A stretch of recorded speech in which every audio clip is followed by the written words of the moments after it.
Hello friend, আজকে আমি আলুর দম বানাচ্ছি। তো আলুর দমের জন্য প্রথমে আলুগুলোকে আমি সাদা জলে একটু সেদ্ধ করে নিলাম। তারপরেই দেখো কিছু মশলা নিয়ে নিচ্ছি, এগুলোকে ড্রাই রোস্ট করে নিচ্ছি। মোটামুটি ভাজা হয়ে গেছে। মৌরি, তো এখন আমি পেঁয়াজগুলোর মধ্যে দিয়ে দিচ্ছি বেটে রাখা মশলাটা, দিয়ে জলটা দিয়ে দিলাম। তার উপরে দিয়ে দিচ্ছি কিছু ধনেপাতা কুচি, আর দিয়ে দিচ্ছি হলুদ, আর দিয়ে দিচ্ছি কাশ্মীরি গুঁড়ো লঙ্কা। আর এর ওপরে আমরা যেহেতু চিনি খাই না, তাই আমি গুড় দিয়ে দিলাম।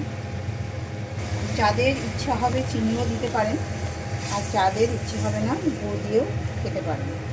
ব্যাস, এইটা নাড়াচাড়া করার পর দিয়ে দিলাম কাজু, কিশমিশ, দই, পোস্ত বাটাটা, দিয়ে একটু জলও দিয়ে দিলাম।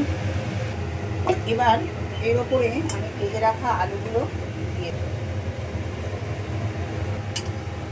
যেহেতু আলুগুলো সেদ্ধরও ব্যাপার আছে, আলুর ভেতরে মশলাটা ঢোকারও ব্যাপার আছে, এই অবস্থায় আমি আলুগুলো দিয়ে দিলাম। দিয়ে আমি অল্প করে একটু জলও দিয়ে দিলাম।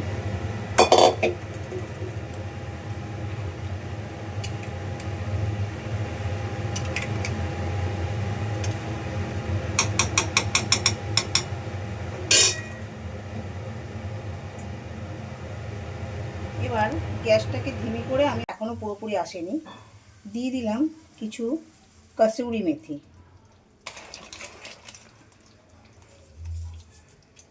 আমার ড্রাই রোস্ট করা যে মশলাগুলো ছিল সেগুলো এবার দিয়ে দিচ্ছি, কারণ এই পর্যায়ে যদি আমি না দিই আলুগুলোর ভেতর পর্যন্ত স্বাদটা আসবে না।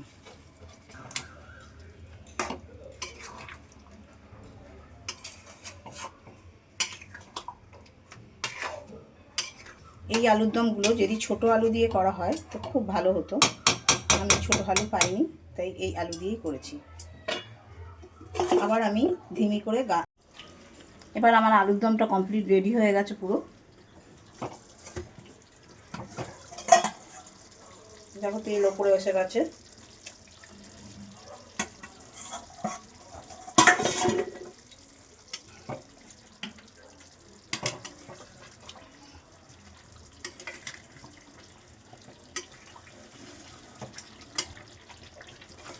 দেখতেও খুব সুন্দর হয়েছে,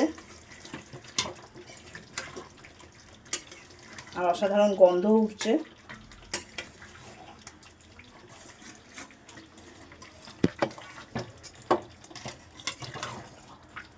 এবার আমি নামিয়ে নেব।